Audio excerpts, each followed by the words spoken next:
우리 시어머니가 나르라니. 이거 정말 최악의 조합 아닌가요? 이 나르는 나이가 들어도 나릅니다. 그래서 어떤 수단과 방법을 써서라도 위에 있어야 되고 주목받아야 되고, 그래서 나이 들면서 얻게 된 조건, 대부분 있는 조건 뭘까요? 내가 안녕하세요. 마음을 밝히는 언니, 정신과 의사 유혜진입니다. 지난번 영상에서 이 나르시시스트, 이 자기애성 성격 장애에 대해서 얘기했었는데요. 오늘은 이런 자기애성 성격 장애자, 이 나르시시스트를 우리가 시어머니로 만났을 때에 대해서 좀 얘기 나눠보려고 해요. 편의상 이제 나르시시스트가 너무 기니까 이제 나르라고 짧게 줄여서 얘기를 하겠습니다. 자, 이 나르와 시어머니의 조합이라. 여러분, 이 시어머니라는 말만 들어도 사실은 좀 어느 정도 부담감이 있기 마련인데, 우리 시어머니가 나르라니. 이거 정말 최악의 조합 아닌가요? 이 말만 들어도 스트레스가 밀려오시죠? 많은 영상들에서 이 나르시시스트는 애초에 피하는 게 상책이다. 관계가 깊어지기 전에 손절하는 것이 답이라고 얘기하는데요. 사실 맞는 말이긴 합니다. 일반적으로 나르를 대하는 건 정말 쉽지 않거든요. 근데 그냥 우리가 선을 좀 그을 수 있는 친구나 동료, 연인이 나르가 아니라 우리 시어머니가 나르라면, 시아버지가 나르라면 손절이 쉬울까요? 이 시어머니와 선을 긋지 못하면, 필요한 거리를 두지 못하면 결국 이 이혼이라는 정말 인생에 큰 상처가 될 수 있는 충격이 생길 수도 있기 때문에 시어머니와의 관계가 참 해결하기 어려운 문제라고 보여요. 그래서 오늘은 우리 시어머니가 나르일 때 내가 어떻게 대응하면 좋은지에 대해서 좀 꿀팁을 드려보려고 합니다.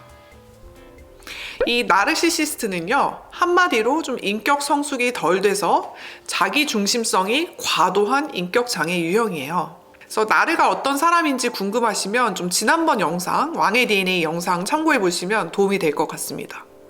이 나르는요, 타인에 대해 관심도 없고 배려도 없고 남을 착취하는 걸 정말 당연하게 여기는 사람들이거든요. 자신이 엄청나게 대단하다고 생각하고 특권의식이 있기 때문에 누군가가 나를 대접하는 걸 굉장히 당연하게 생각하죠. 근데요, 이 나르시시스트가 나이가 들면서는 어떻게 변하게 될까요?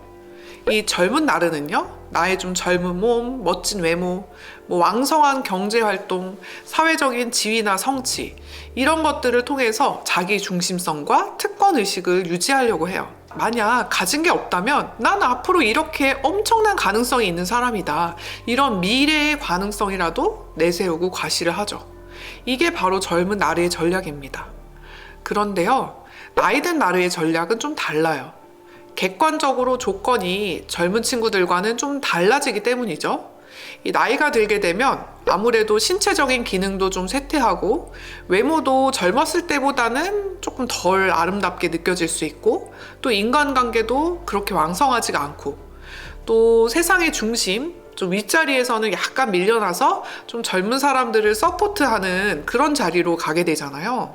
당연히 젊었을 때, 한창 때보다는 주목받기가 어렵죠.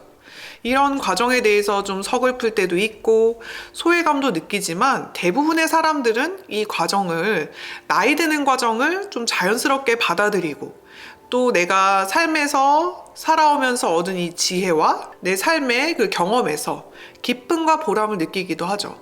그런데요, 이 나르는 나이가 들어도 나릅니다. 그래서 어떤 수단과 방법을 써서라도 위에 있어야 되고 주목받아야 되고 내 존재감을 확인하고 싶어 합니다. 그래서 이 나이든 나르시시스트가 쓸 수 있는 가능하고 유일한 방법들은요, 내가 나이가 들면서 얻게 된 여러 가지 사회적인 지위, 재산, 여러 가지 조건들을 이용해서 사람을 조정, 매니퓰레이션 하는 거예요. 행동보다는 좀 언어로, 좀 직접적으로 얘기하기보다는 좀 간접적으로 여러 가지 조건과 환경을 통해서 다른 사람들을 조정하죠. 그래서 나이 들면서 얻게 된 조건, 대부분 있는 조건 뭘까요? 내가 어른이다. 내가 네 시어머니다. 내가 너보다 오래 살았다. 내가 너보다 경험이 많다. 너 혹은 내 남편을 키우려고 내가 쓴 돈이 얼만지 아냐?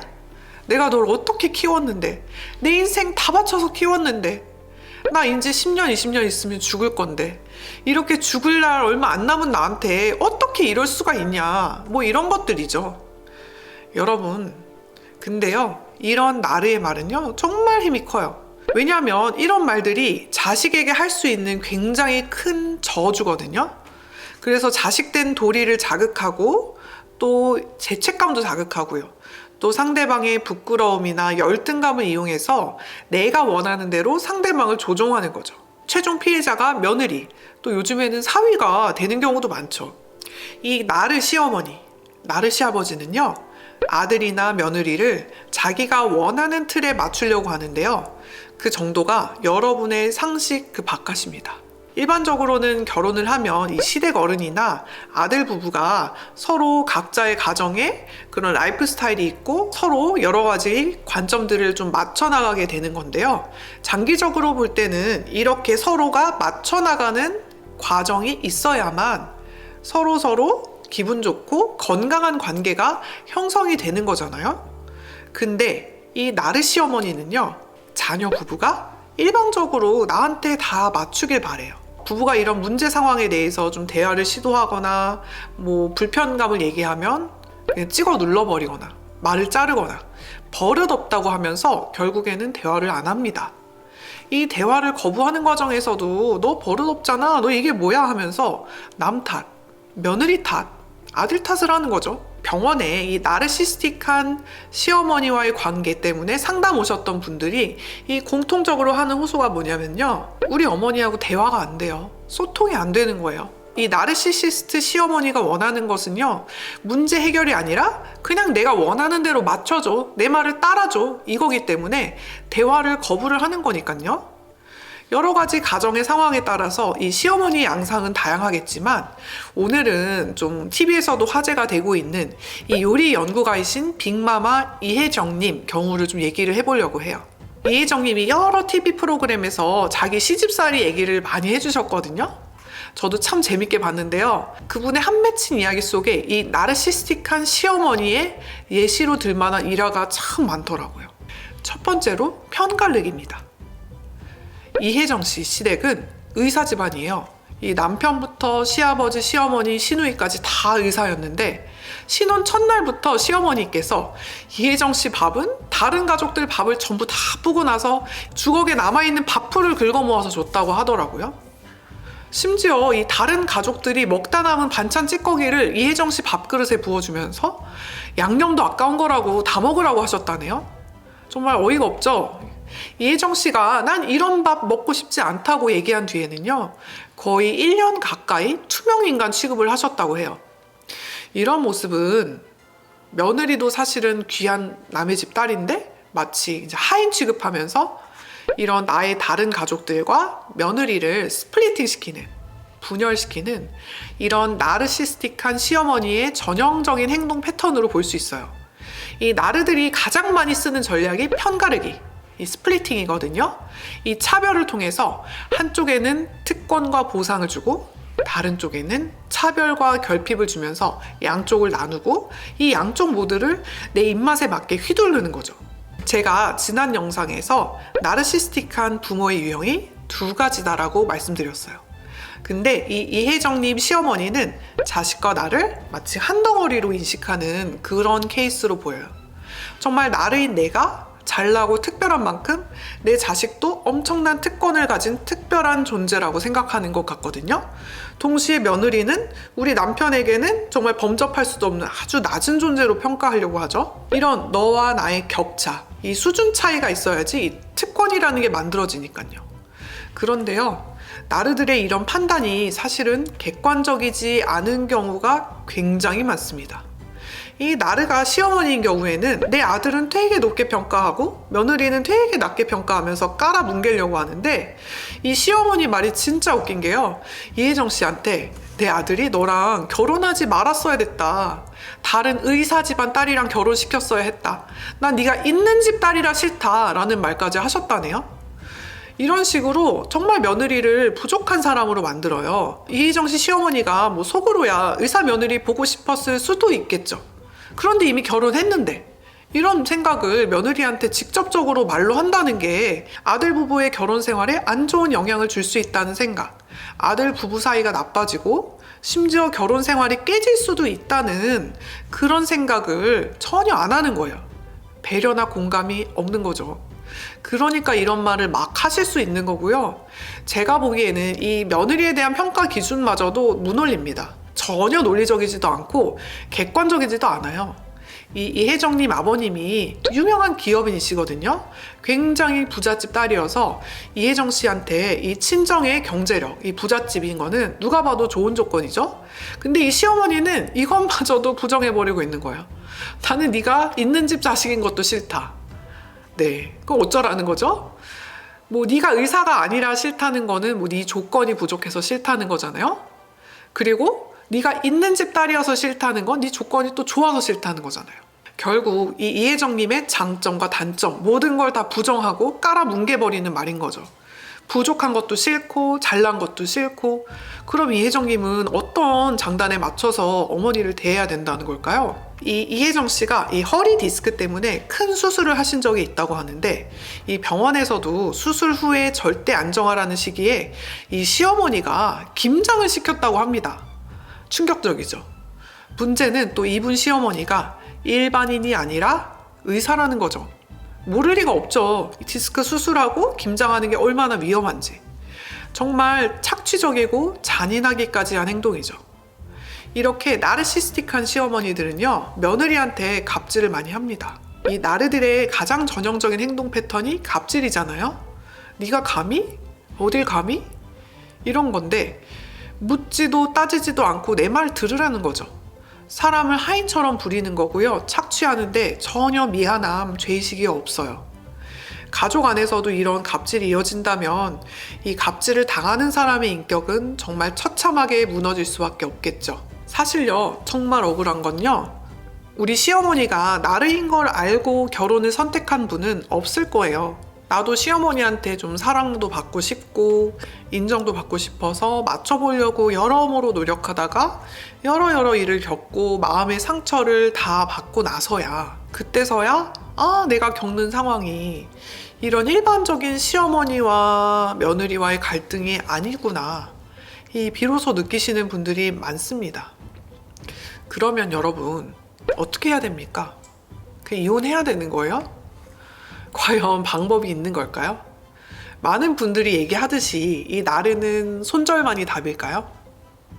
저는 여기서 현실적으로는 남편과 한 팀이 되어야 된다고 말씀드리고 싶어요. 나 자신도 지키고 내 가정을 지키기 위해서는 남편, 그러니까 이 나르시스틱한 시어머니의 아들과 한 팀이 되는 게 가장 중요하거든요. 남편과의 관계에서 신뢰를 쌓고 돈독해져야지 시어머니한테 대응을 할 수 있으니까요. 이 나르 시어머니가 과도하게 간섭하고 비상식적으로 이 부부관계, 우리 가정에 개입하려고 할 때 이 남편이 시댁과 거리를 두는 것에 동의하고 나를 도와줄 수 있도록 해야 돼요. 보통 이 시어머니와의 문제가 생기면 아내는 불만이 커지고 당연히 이 쌓인 불만, 짜증을 남편한테 쏟아붓게 되죠. 아니, 왜 당신은 이것밖에 못해? 어머니 저렇잖아. 왜 내 감정 이해해주지 못해? 나는 당신만 믿고 결혼했는데 당신 내 편 아니라 엄마 편이야? 이렇게 남편의 가족, 시댁을 비난하고요. 결과적으로는 남편도 비난하게 되죠. 이게요, 며느리인 나 입장에서는 너무 당연한 호소인데 여러분, 문제는 이렇게 해서는 답이 안 나옵니다. 이 과정에서 남편과의 관계만 깨질 뿐이에요. 어떻게 보면 이게 나르 시어머니가 원하는 결과일 수도 있고요. 이럴 때일수록 이 남편과의 관계에 집중을 하셔야 됩니다. 이 시댁을 바꾸려고 하지 마시고요. 어차피 불가능해요. 이 부부 사이의 관계에 초점을 맞추면서 이 시어머니가 쓰는 전략을 똑같이 써야 됩니다. 어떻게 보면 이 남편도 사실 불쌍한 사람이에요. 이 나르시스틱한 시어머니 밑에서 자랐기 때문에 약간 남편도 그 가스라이팅에 취약한 상태로 자라난 사람이죠.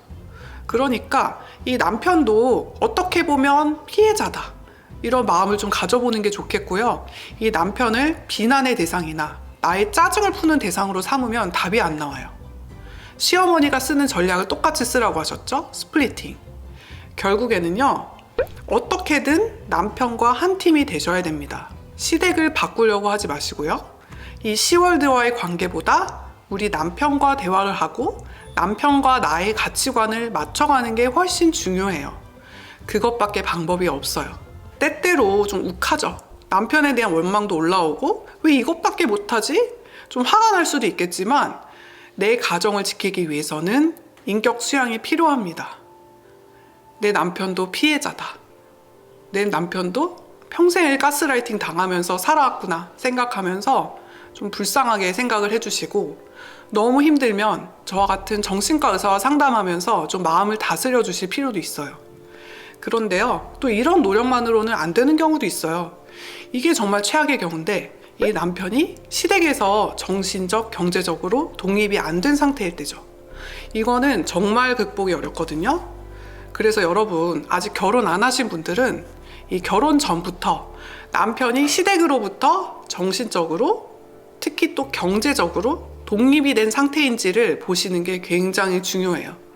그리고 현재 우리 남편이 우리 시부모님에게 기대어 있다면, 또 미래에 우리 남편이 시댁에 기대하는 게 있다면 과감하게 내 가정이 우선이거든요. 내 가정을 지키기 위해서 포기할 건 좀 포기하는 그런 과감한 결단을 내려야 될 수도 있어요. 오늘은 시어머니가 나르시시스트일 때에 대해서 얘기해봤어요. 오늘 영상이 여러분의 가정생활, 또 시월드 생활에 현실적인 도움이 되고 좀 위로가 됐으면 좋겠네요. 오늘 영상이 도움이 되셨다면 구독, 좋아요, 알림 설정 부탁드릴게요. 마음을 밝히는 언니와 함께 마음의 불을 밝혀봐요.